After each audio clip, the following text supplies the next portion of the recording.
Greetings to everyone.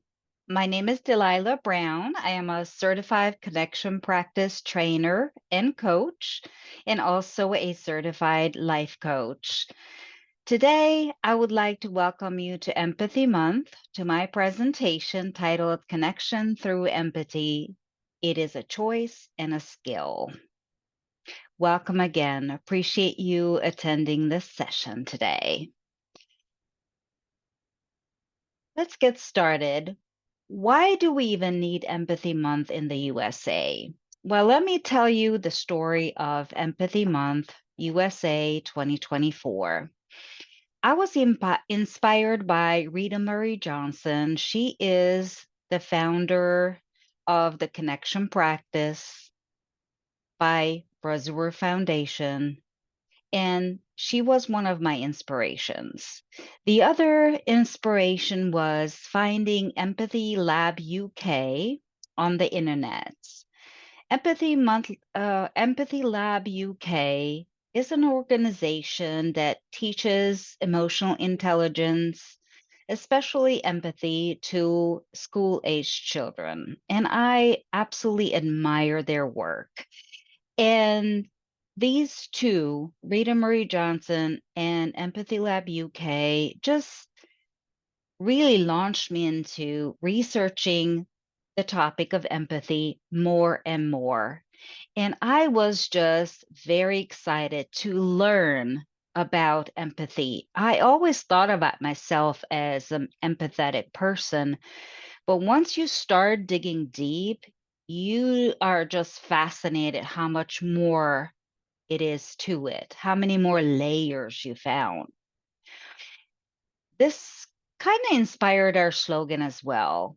Let's make empathy a way of life. Empathy is not just once in a while it happens kind of habit. It is a lifestyle. It is a tool. Our mission is creating a world that works for everyone by raising awareness about the positive impact of empathy towards ourselves and others, thus creating a culture of empathy. Is that easy or is it not? You tell me. Well, sometimes it's easy to feel empathy towards other people, but not that easy to feel it ourselves, towards ourselves. And I have to be honest with you, that happens to me a lot. So I do have a lot of room to grow and to evolve. And that's why I'm so excited that we are sharing this journey. So, who am I? I am a connection advocate. I have always chosen a support role. I have a master's degree in education, so I've been teaching and training for many, many years. And I was very delighted to see people grow and evolve themselves. Then I worked in healthcare, and I was absolutely awed by the opportunity to give patients as much empathy as possible. Currently, I'm working in the legal field and I'm working with veterans. It is a great opportunity for me to honor our veterans with empathy. We learn and we grow and evolve through relationships. Please keep that in mind. And relationships, I mean, with ourselves and with others as well. And it's okay to outgrow our old beliefs because we do change. Just think about it. You don't wear the same socks you were when you were 2 years old. It's okay to move on and find something new that actually is life affirming and it works for your life right now.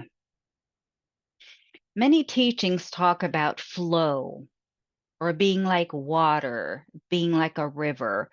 That's kind of my motto. Water is gentle, yet powerful.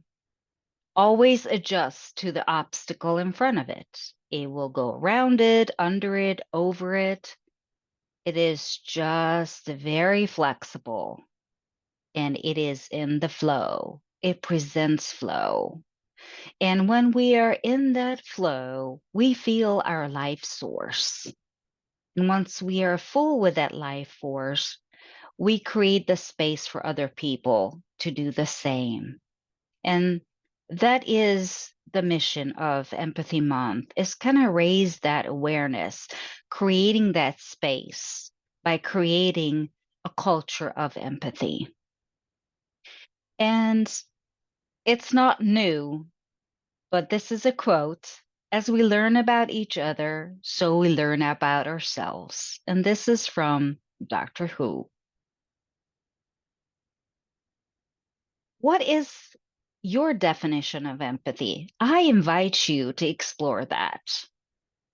My definition of empathy is feeling what others feel without judgment, thus, feeling with others, feeling with other people.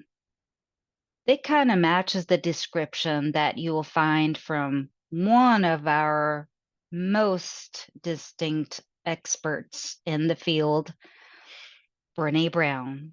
I recommend you check out her YouTube videos and her book, Atlas of the Heart. You can learn a lot about emotions. I would like to highlight something for you. I never thought of that this deeply, but in my research, I realized that people feel differently. We all have different fingerprints. So our experiences are very different, our feelings are different, but empathy is a choice. And like you see this picture of a bridge, it also symbolizes for me that empathy is a bridge.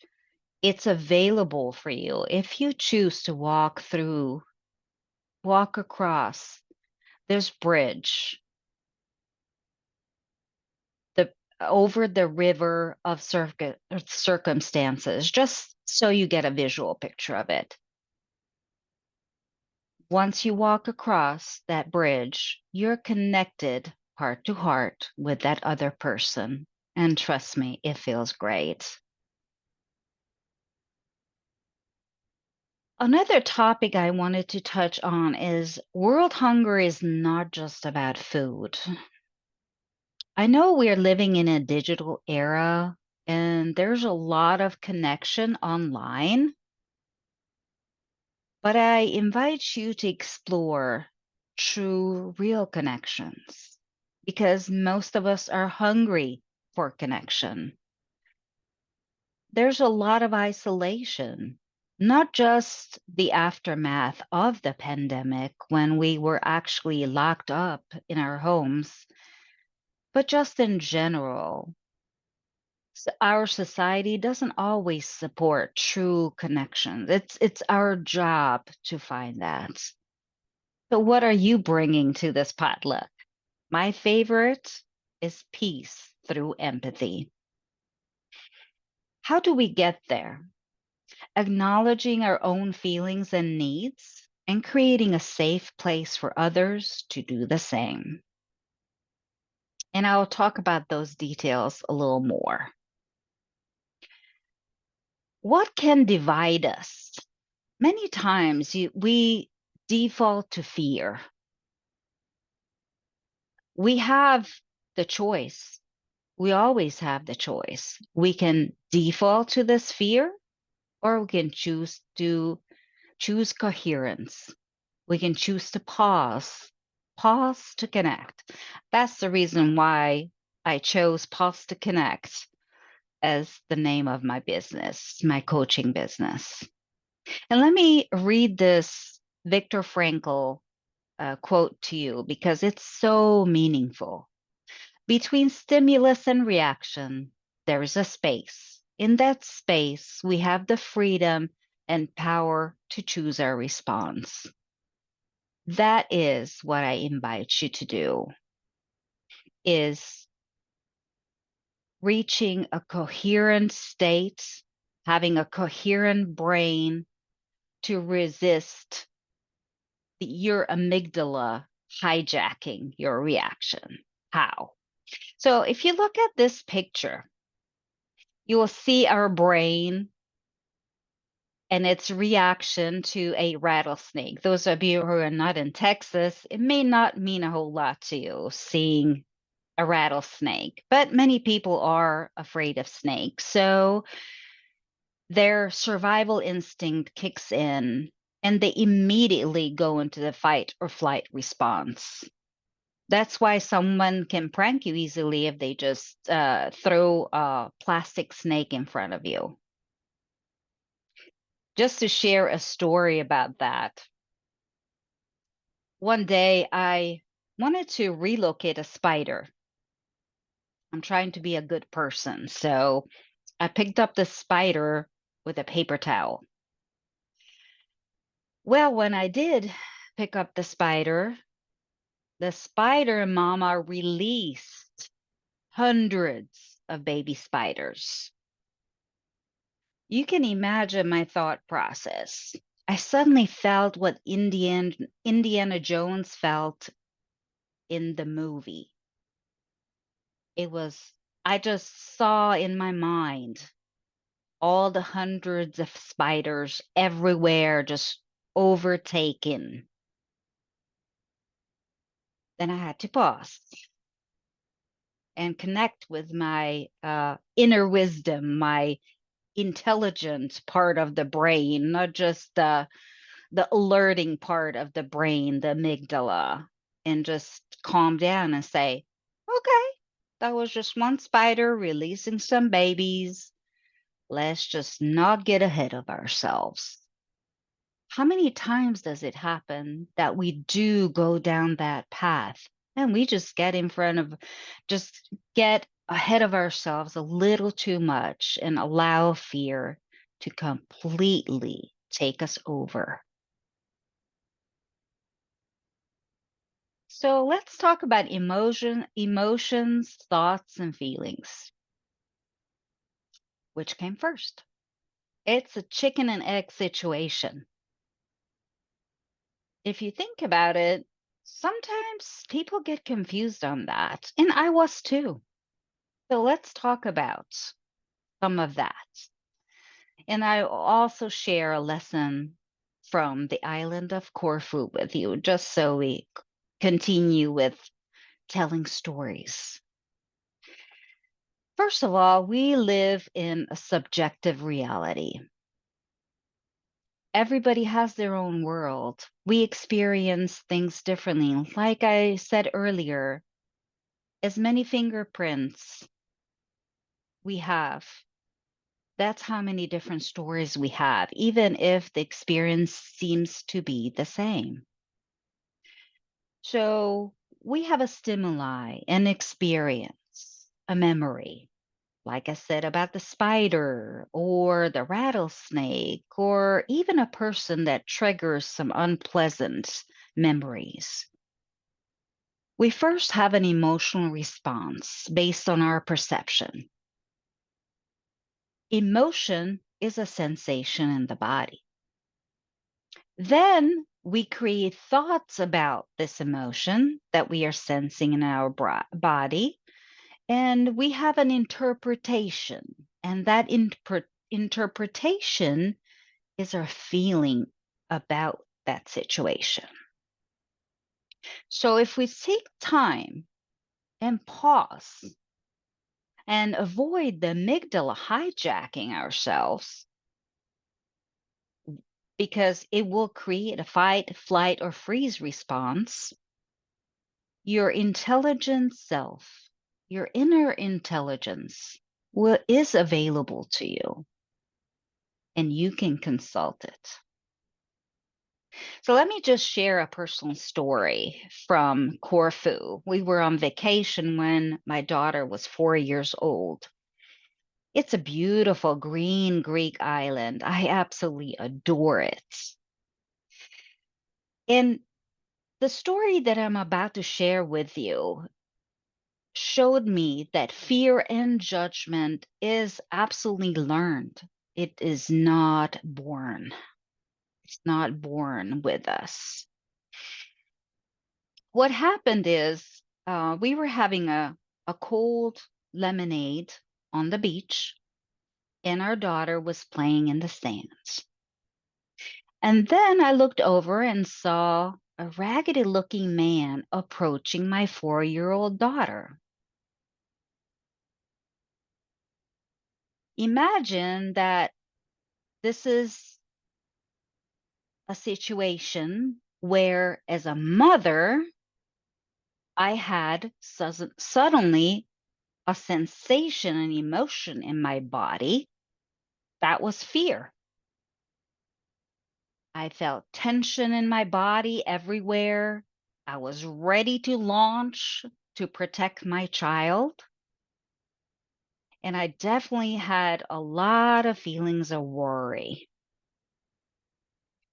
While my 4-year-old child, the same event, a raggedy looking man approaching her, created a completely different response. She looked up, she focused on the man, and even though she didn't speak any Greek and the man didn't speak any English whatsoever, they connected and they were able to communicate with just looks and showing the sand. Somehow they connected. And that's when I paused, took a deep breath, and realized that yes, situations can trigger different emotion for different people. But if we allow ourselves to pause and stop that fear and just explore with curiosity, is this really a valid fear? Is this really necessary to jump into conclusions?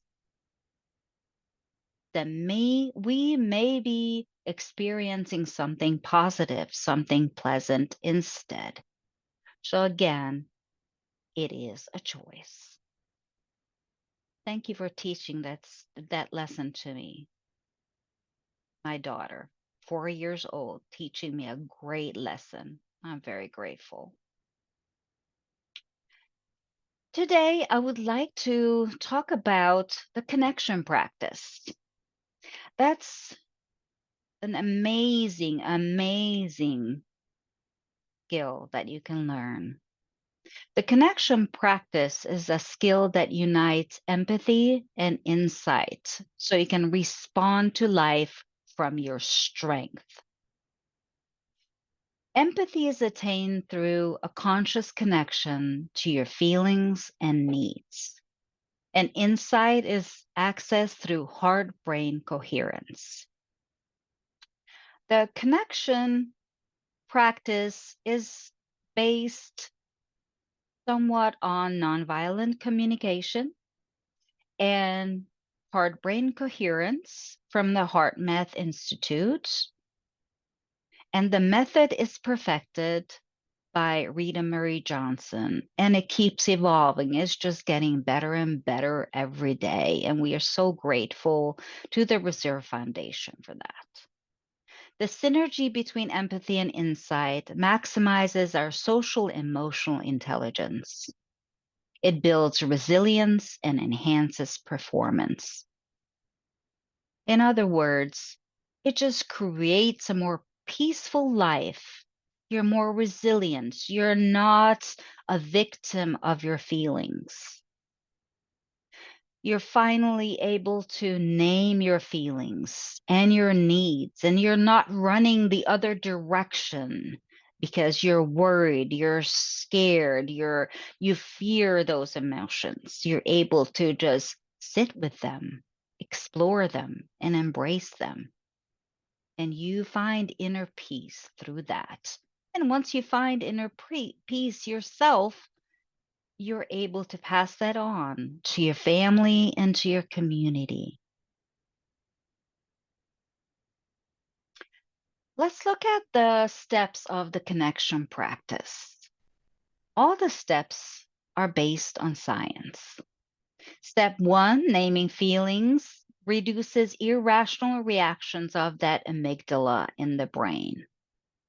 Naming your own needs and guessing another person's needs gives us perspective and is called cognitive empathy. And the third step is connecting to our insides by achieving hard brain coherence, and that helps us resolve challenges creatively. Remember, if you're stressed out and you're overtaken by fear, it's hard to be creative and find outside the box solutions. What is coherence? Let's talk about that for a moment. Coherence is the state when the heart, the mind, and emotions are in energetic alignment and in cooperation.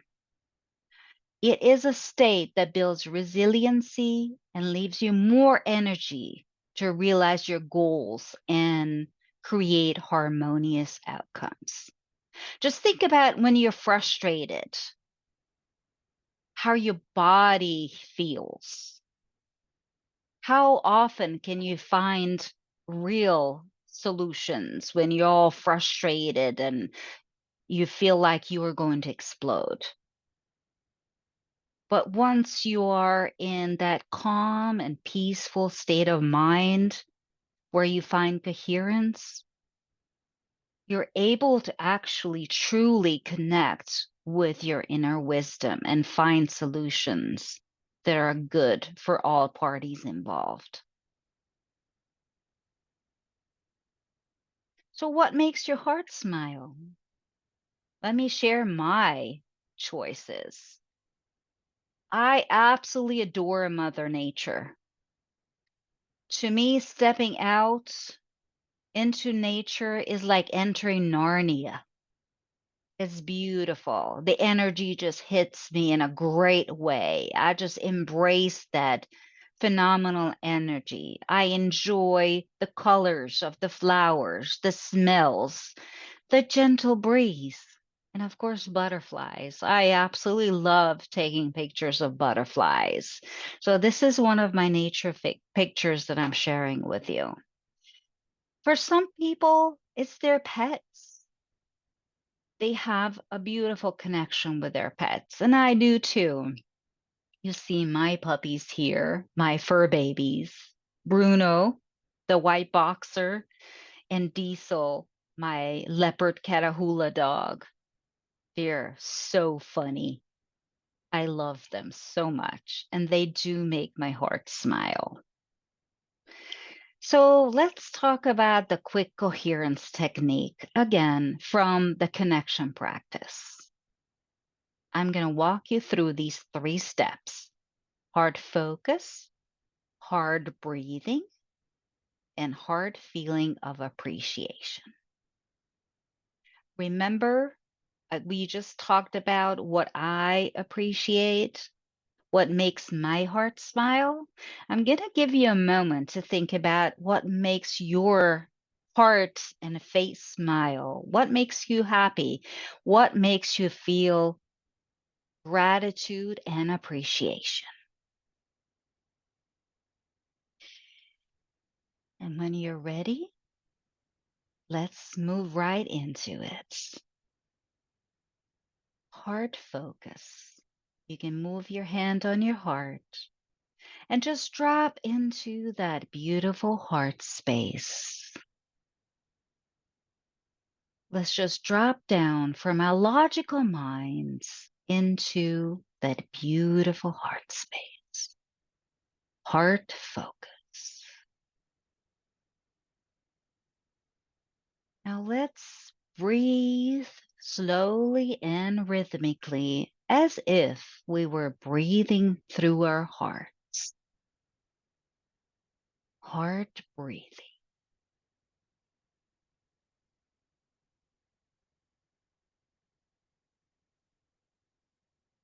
Now allow yourself to immerse in the feeling of appreciation. nature, the butterflies, loving your puppy. Just enjoy that pleasant feeling of appreciation.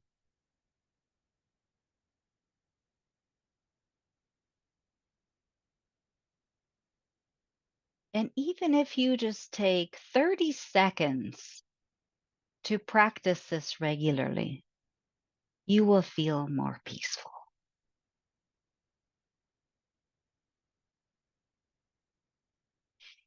Talking about empathy, it also comes to mind that maybe we should talk about some habitual responses and what are not empathy.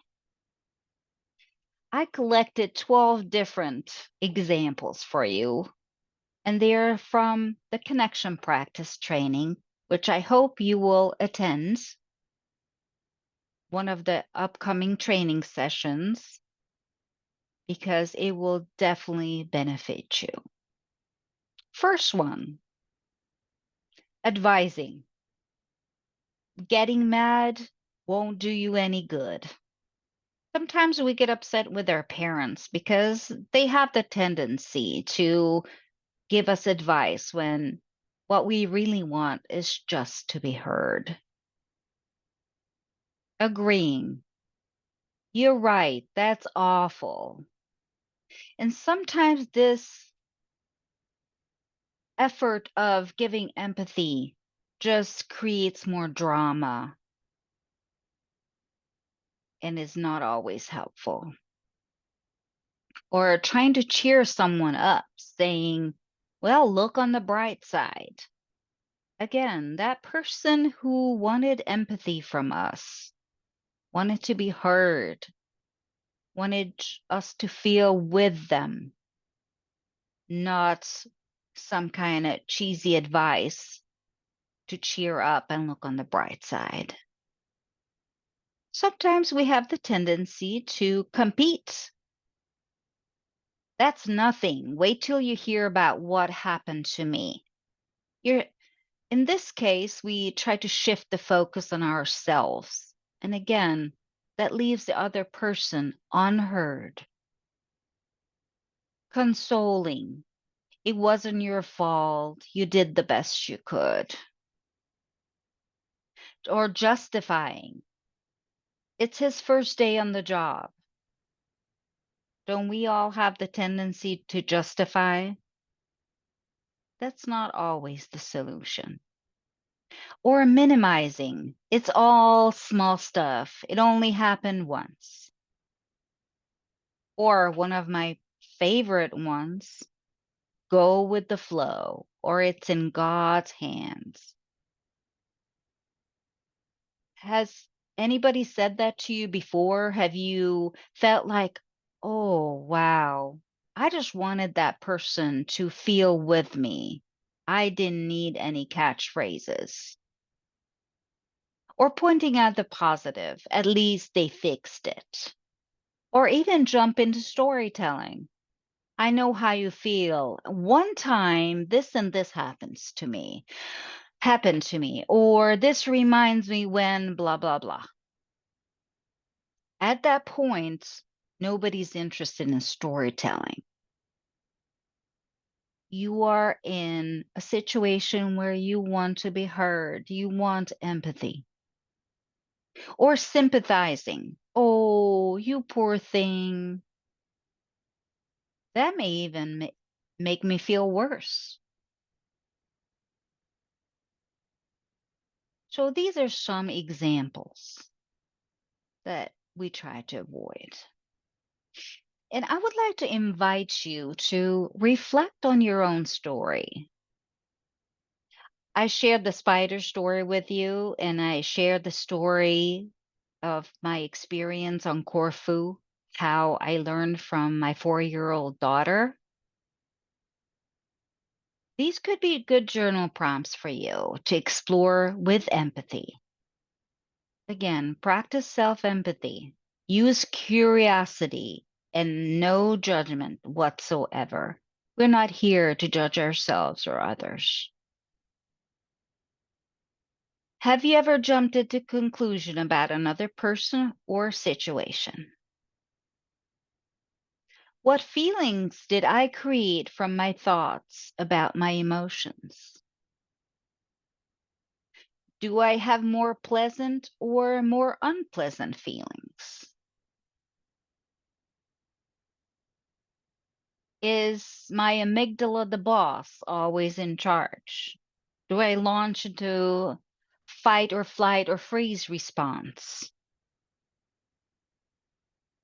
How would your life be different if you pause to consult your inner wisdom? Could you start and end your day with quick coherence technique to create a more peace in your life, in your family, in your community?